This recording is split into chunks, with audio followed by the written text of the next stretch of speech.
दोस्तों, आज भी हम ऐसे समाज में जी रहे हैं जो आज भी पुरुष प्रधान है। आज भी जब लड़की का जन्म होता है तो अधिकतर घरों में मायूसी छा जाती है। और मित्रों, यह कुछ और नहीं बल्कि हम मनुष्यों की अज्ञानता है, जो लड़की को बोझ समझते हैं। परंतु आपको जानकर हैरानी होगी कि लड़की का जन्म हर किसी के घर में नहीं होता, बल्कि उसी के घर में होता है जो भाग्यशाली होते हैं और अपने पुण्य कर्म अर्जित किए होते हैं। और आज हम आपको यही बताने जा रहे हैं कि भगवान कैसे घरों को लड़की का जन्म देने के लिए चुनते हैं और वह कौन से पुण्य कर्म हैं जिसकी वजह से कोई भी इंसान बेटी का माँ या बाप बनता है। दोस्तों, भगवान श्री कृष्ण से अर्जुन पूछते हैं कि माधव, किन कर्मों के कारण किसी के घर पुत्री धन की प्राप्ति होती है, अर्थात कैसे घरों में बेटियों का जन्म होता है। तब श्री कृष्ण अर्जुन से कहते हैं, हे पार्थ, अगर किसी के घर बैठे ही भाग्य अच्छे होते हैं तो बिटिया सौभाग्य से, और जो भी स्त्री या पुरुष अपने पूर्व जन्म में पुण्य कार्य अर्जित किए होते हैं उन्हें ही एक बेटी के माता पिता होने का सौभाग्य प्राप्त होता है। बेटियों को जन्म के लिए उन्हीं घरों को चुना जाता है जो बेटियों का भार सहन कर सके, क्योंकि तीनों लोकों में स्त्री अर्थात बेटियां ही ऐसी होती हैं जिसका भार हर कोई इंसान सहन नहीं कर सकता। वह बेटियां ही होती हैं जो इस सृष्टि को निरंतर चलाती हैं, माँ होने के लिए अपना सर्वस्व निछावर कर देती हैं। हे अर्जुन, जिस दिन इस सृष्टि में बेटियों का जन्म लेना रुक जाएगा उसी दिन धीरे धीरे इस सृष्टि का अंत हो जाएगा। मित्रों, भगवान श्री कृष्ण की इन बातों पर गौर किया जाए तो उनका कहा बिल्कुल सही है, क्योंकि बेटियां अगर नहीं होगी तो किसी का भी वंश आगे नहीं बढ़ सकेगा। दोस्तों, आपने भी कई लोगों को कहते सुना होगा कि जिस घर में बेटी का जन्म होता है वह घर स्वर्ग के समान होता है, क्योंकि बेटा तो केवल एक कुल को रोशन करता है, बेटियां तो 2 कुलों को आबाद करती हैं।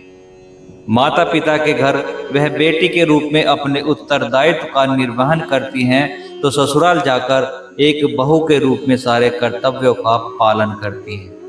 दोस्तों, आजकल आप सुनते ही हो, बेटियां परिवार में किसी के मर जाने पर उसका पिंडदान नहीं कर सकती, लेकिन यह बिल्कुल भी सही नहीं है, क्योंकि रामायण में बताया गया है कि प्रभु श्री राम के पिता राजा दशरथ की मृत्यु हो गई तो माता सीता अर्थात राजा दशरथ की बहू ने भी उनका पिंडदान किया था, जिससे उन्हें जन्म मरण के चक्र से मुक्ति मिल गई थी।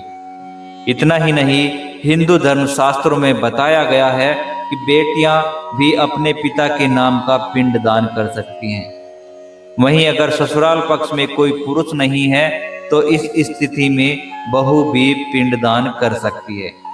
इसलिए मित्रों, वह लोग बहुत किस्मत वाले होते हैं जिनके घर में बेटी जन्म लेती है। वही वह प्रबल किस्मत के होते हैं जिनके घर एक से ज्यादा बेटियां होती हैं। शायद यही कारण है कि बेटियों को लक्ष्मी कहा गया है। दोस्तों, बहुत से लोगों की सोच यही होती है कि बेटी है तो इस पर समय न गंवाएं और इस पर पढ़ाई में पैसे न लगाएं। गरुड़ पुराण में बताया गया है कि जब आत्मा को नया जन्म मिलता है तब आत्मा को शरीर के अनुसार व्यवहार में चलकर अपने कर्म करने होते हैं। शरीर के जरिए कर्म करके ही एक आत्मा अपने जन्म के उद्देश्य को सार्थक भी बना सकती है और निरर्थक भी। यदि कोई पुरुष महिलाओं का आचरण करता है और स्वभाव में महिलाओं वाली अदाएं ले आता है या वही काम करना चाहता है जो एक महिला को करना चाहिए, तो ऐसे ही पुरुषों की आत्मा स्त्री का शरीर धारण करती है। वहीं गरुड़ पुराण में बताया गया है कि यदि कोई व्यक्ति मृत्यु के अंतिम चरण में किसी स्त्री को याद करते हुए प्राण त्याग करता है तो वह अगले जन्म में स्त्री के रूप में जन्म लेता है।